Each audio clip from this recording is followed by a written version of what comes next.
تمام لوگوں کی طرف سے جانب سے ادا کرنا۔ مسئلہ یہ ہے کہ کیا ایک غریب کیا زکوٰۃ الفطر ادا کرے گا؟ دیکھیں، اگر اس غریب کے پاس اگر عید کے دن اور عید کے رات کے اخراجات سے پیسے زیادہ ہیں، اس کے اخراجات سے زیادہ ہیں کہ وہ اپنے اخراجات کو مکمل کرنے کے بعد بھی اس کے پاس پیسے ہیں اور اس کے پاس پیسے ہیں، وہ پیسے کا انتظام کر سکتے ہیں، تو وہ زکوٰۃ الفطر ادا کرے گا۔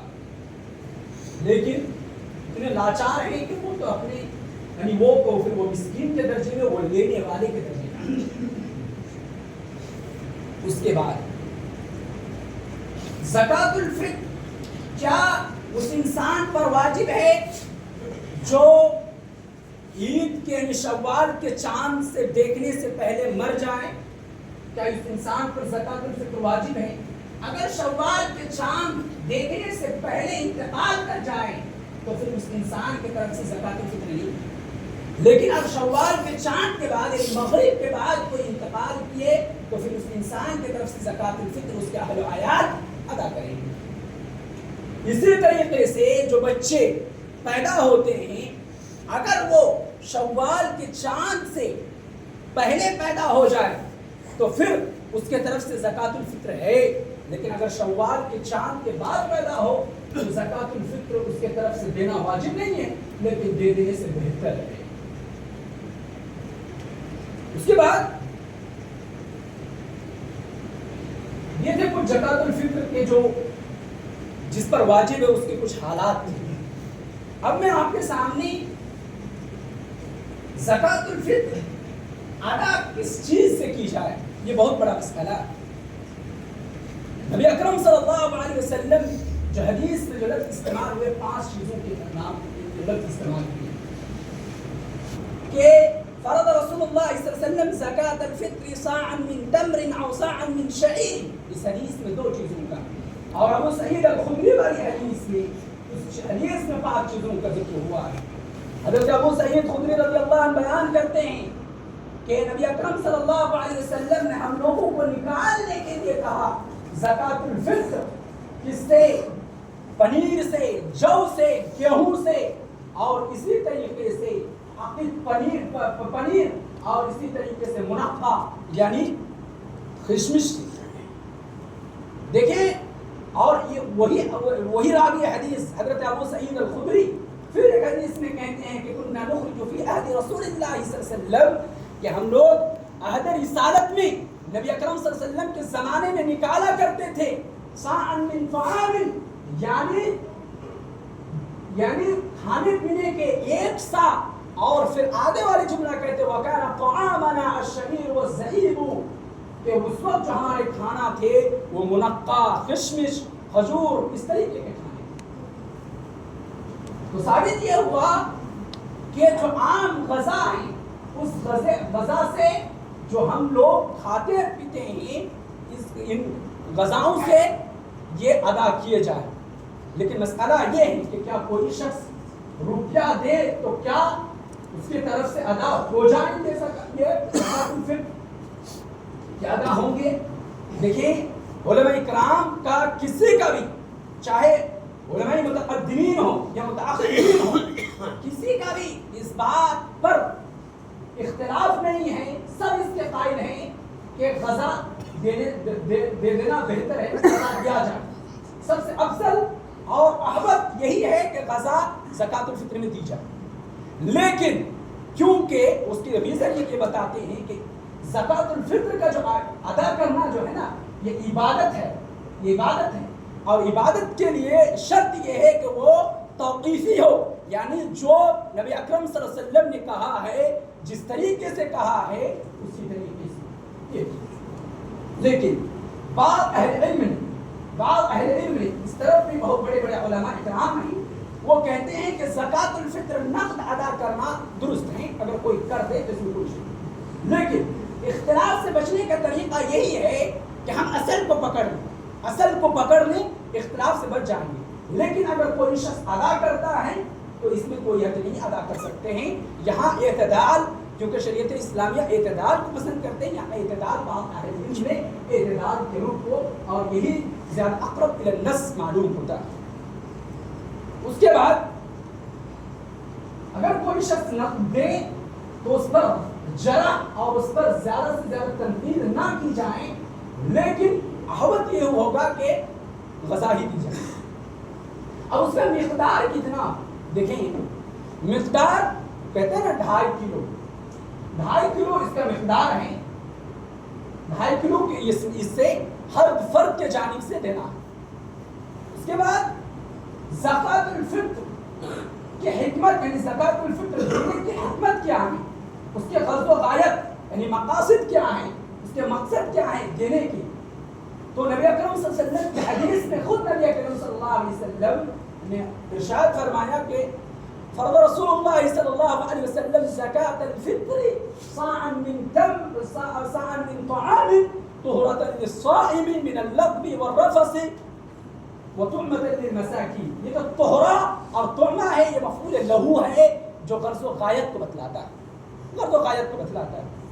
تو کہتے ہیں کہ نبی اکرم صلی اللہ علیہ وسلم نے زکوٰۃ الفطر کو فرض کیا تاکہ کیا ہو کہ بہت سارے ہمارے جو یعنی لغو کام جہاں انجام دیتے ہیں اس کی معافی تلافی ہو جائے، اور جو مساکین ہیں، مسکین جب کہا جائے، صرف یہ اصول موجود ہے فقہ کی کتابوں میں، جب لفظ مسکین صرف استعمال کیا جائے تو وہاں مسکین سے مراد صرف مسکین نہیں ہوتے بلکہ وہاں مسکین اور فقراء دونوں شامل ہوتے. تو فقراء و مساکین، تاکہ فقراء و مساکین کے لیے کھانے کا ذریعہ بنے، یعنی وہ بھی اس خوشی میں شامل ہو. اور علامہ ابن رشد رحمہ اللہ علیہ نے، علامہ ابن رشد جو بدایت المجتہد کے مصنف ہیں، وہ کہتے ہیں کہ نبی اکرم صلی اللہ علیہ وسلم سے وہ روایت نقل کرتے ہیں کہ ابنوہم، کہ تم جو فقراء و مساکین ہیں ان کو بے نیاز کرو، من هذا اليوم، یعنی اس دن مانگنے سے فقراء و مساکین کو بے نیاز کرو. تو اب مسئلہ یہ ہے کیا ہم لوگ جو اس میں شامل ہیں کہ زکوٰۃ الفطر کو عید کے بعد جو ادا کرتے ہیں، کیا یہ درست ہے؟ کیا یہ درست ہے کہ ہم زکوٰۃ الفطر تو پہلے ہی نکال دیتے ہیں، یعنی سردار تک پہنچا دیتے ہیں، یہ تو سمجھ میں آ رہی، لیکن جو ادا بعد میں ہو رہے ہیں کیا یہ درست ہے؟ دیکھیں شریعت کی نگاہ میں یہ درست نہیں ہے. شریعت کی نگاہ میں اس کا کوئی نہ متقدمین علماء کے پاس کوئی فتاوا ہے، نہ متاخرین، نہ کوئی ضعیف حدیث سے بات نہیں ادا کر رہی ہے. کوئی حدیث نہیں، ضعیف حدیث اس مسئلے میں نہیں ہے. صحیح حدیث تو دور کی بات ہے، کیونکہ نبی اکرم صلی اللہ علیہ وسلم کی ایک حدیث نہیں بلکہ صراحت کے ساتھ 2 حدیث موجود ہے جس میں کوئی اختلافات کی گنجائش ہے نہیں، اور کسی نے بھی اختلاف کیا ہی نہیں اس مسئلے میں. کہ نبی اکرم صلی اللہ علیہ وسلم کی اسی حدیث میں جو ابن عمر روایت کرتے ہیں، اس حدیث میں نبی اکرم صلی اللہ علیہ وسلم ارشاد فرماتے ہیں کہ وَأَمَرَ بِهَا أَن تُؤَدَّى قَبْلَ خُرُوجِ النَّاسِ إِلَى الصَّلَاةِ، کہ ہم لوگوں کو حکم دیا، ابن عمر کہتے ہیں کہ ہم لوگوں کو حکم دیا کہ ہم لوگ زکوٰۃ الفطر ان کے مستحقین تک ہم پہنچا دیں. کب؟ یہ عید کے نماز سے نکلنے سے پہلے ہم پہنچا دیں. یہ پہنچانے کا مطلب کیا ہے؟ اگر پہنچا ہم بعد میں رہیں تو پھر مقصد تو حاصل نہیں ہو رہا ہے. ٹکراؤ کہیں نصف شرعی کے اندر تو ٹکراؤ ہے. نبی اکرم صلی اللہ علیہ وسلم نے کہا بے نیاز کرو، تو پھر یہ کیسی بے نیازی ہے کہ ہم بعد میں ادا کر رہے ہیں؟ وہ تو ہماری خوشی میں شامل ہی نہیں ہو پا رہے. تو اسی وجہ سے ہمیں زکوٰۃ الفطر جو ہے، اور اس کا افضل وقت کیا ہے نکالنے کا؟ شوال کے چاند دیکھنے کے بعد سے نکال سکتے ہیں، یہ افضل وقت ہے. لیکن اگر کوئی 3 دن پہلے، یعنی 1 2 3 دن پہلے بھی نکالتے ہیں، حدیث میں موجود ہے، ابو ہریرہ کی حدیث موجود ہے کہ 3 دن پہلے بھی نکال سکتے ہیں، وہ دے سکتے ہیں. اگر سردار تک پہنچا سکتے ہیں، سردار کو چاہیے کہ وہ 3 دن پہلے ہی اس کی تقسیم کر دیں. دیکھیے مسئلہ یہاں کیا ہے کہ ہم زکوٰۃ الفطر نکالتے ہیں، لیکن ہمارے لیے ضروری یہ ہے کہ ہم دیکھیں کہ کیا زکوٰۃ الفطر پہنچ رہے ہیں کہ نہیں رہے مستحقین تک، کیا پہنچ رہے ہیں. اگر کوئی سردار ہیں اور سرداری ہیں تو یہ گناہ اپنے اوپر نہ لیں، پہلے ہی زکوٰۃ الفطر کو ادا کریں، کیونکہ نبی اکرم صلی اللہ علیہ وسلم کی حدیث صراحت کے ساتھ موجود ہے. من اداها قبل الصلاة فهي زکاۃ مقبولہ، کہ اس سے صحیح الفاظ حدیث کے اندر اس سے صحیح الفاظ کیا ہو سکتے ہیں کہ جو شخص زکوٰۃ الفطر کو نماز عید سے پہلے ادا کرے اس کی زکوٰۃ مقبول ہے، اس کی زکوٰۃ قبول کی جائے گی. لیکن جو شخص ومن عدها بعد الصلاة فهي صدقات من الصدقات کہ وہ صدقۃ تطوع ہے، وہ عام صدقے کی طرح، وہ زکوٰۃ الفطر کی طرح نہیں ہے. زکوٰۃ الفطر اور عام صدقے کا حکم ہے سنت یعنی مستحب ہے، اور زکوٰۃ الفطر کا جو حکم ہے وہ واجب ہے. اس کا وجوب یعنی اس کو ادا کرنا واجب ہے، اس کو ادا کرنا واجب ہے. اسی وجہ سے یہ وجوب اور شریعت کے حکم میں کبھی اپنے عقل نہیں کہ ہم تو پہنچا ہی رہے نہیں. دیکھیے زکوٰۃ الفطر کے اندر دو حقوق ہوتے ہیں، دو حقوق کہتے ہیں، ایک ہوتا ہے حقوق اللہ اور ایک ہوتا ہے حقوق العباد. دیکھیے زکوٰۃ الفطر کو بعد میں ادا کرنے سے حقوق العباد ادا ہو سکتا ہے لیکن حقوق اللہ ادا نہیں ہو سکتا. جو اصل مقصد دین کا جو اصل مقصد ہے وہی حقوق اللہ اصل ہے. سوچنے والی بات یہ ہے کہ ہم فقراء و مساکین کو دیں، لیکن کیا ہم فقراء و مساکین کو 100 روپیہ دیں؟ کیا ہم 20 روپیہ دیں؟ دیکھیں فقراء و مساکین کو دینا گویا کہ یہ ہمارا احسان نہیں ہے. اگر کوئی انسان یہ سوچتا ہے، اگر کوئی بھی چاہے وہ ہم ہیں یا کوئی اور ہو یا کوئی سردار ہو یا کوئی بھی اگر یہ چیز سوچتے ہیں کہ فقراء و مساکین کو دے رہے ہیں، اس کے مطلب کہ ہم اس پر احسان کرتے ہیں. قرآن کریم کی آیت لا تبطلوا صدقاتکم بالمن والاذى کہ تم اپنے صدقات اور خیرات کو احسان کے ذریعے برباد نہ کرو. احسان کے ذریعے برباد نہ کرو، یہ احسان نہیں ہے بلکہ وہ اس کا حق ہے. ہم اس کے حق کو دے رہے ہیں اور ہمیں جا کر پہنچانے کی ضرورت ہے، نہ کہ وہ ہمارے پاس آئے. اور نبی اکرم صلی اللہ علیہ وسلم کے زمانے میں بالکل حدیث موجود ہے کہ نبی اکرم صلی اللہ علیہ وسلم کے زمانے میں بھی لے کر آئے، یعنی جا کر ہی دیتے تھے، جا کر ہی دیتے تھے. یہ انصاف کی بات ہے. گویا کہ اگر ہم اسے اتنا غذا دیں، ہم مان لیجیے کہ گاؤں میں جتنا اٹھتا ہے ہم اسے گاؤں کے جتنے فقراء مساکین ہم اس کے لسٹ تیار کریں اور اس پر لسٹ کے اعتبار سے ہم اسے تقسیم کریں. کیا دنیا کے نہیں بلکہ حدیث بھی موجود ہے کہ پہلے اپنے جو آس پڑوس ہیں ان کی کفالت پہلے کریں پھر بعد میں دوسرے لوگوں کو. لیکن ہمارے یہاں ہوتے کہ کہیں کے دوست یار ہیں، کہیں کے دوست یار ہیں، ہم اس کی طرف رجوع اگر یہ کرتے ہیں کہ کسی کے لیے کسی کے حق کو ہم مارتے ہیں تو پھر یہ ظلم ہے اور ظلم کرنے والے کبھی بخشے نہیں جاتے اللہ کی. اسی لیے فقراء و مساکین کے حق ہے اس تک پہنچنی چاہیے، اس تک پہنچنی چاہیے اور اچھی انداز میں پہنچیں. ایک ہوتا ہے پہنچنا اور ایک ہوتا ہے اچھی طریقے سے پہنچنا، پورے احسن اور احوط طریقے سے اس کو وہاں تک پہنچنی چاہیے. اگر ورنہ اگر ہم تھوڑی بھی حق تلفی کریں اس کے اندر تو ہم گنہگار ہو جائیں گے میرے بھائی، ہم گنہگار ہو جائیں گے. اب میں آخر میں یہیں سے اپنی باتیں ختم کرتا ہوں. اگر کسی کو بھی کوئی مسئلہ، کیونکہ وقت کم ہے اور مسائل کی فہرست زیادہ تھی اور جتنی باتیں کہی گئی آپ ان پر عمل کریں. اگر کچھ چیزیں سمجھ میں نہ آئیں تو انشاءاللہ العزیز ہم سے پوچھیں، ہم جواب دینے کے لیے تیار ہیں، جتنے ہو سکے ہم بولیں گے.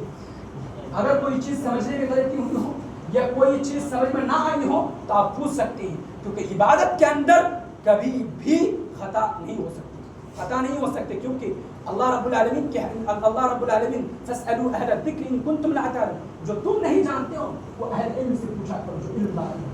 تو پوچھنا ضروری ہے، خطا نہیں ہو سکتی. تو کسی کو بھی کسی کے دل میں کوئی شکوک و شبہات ہو، کوئی اس سے شک ہو تو وہ پوچھ سکتے ہیں. انشاءاللہ جتنے ہو سکیں ہم اہل علم آپ کے جواب دینے کی کوشش کریں گے.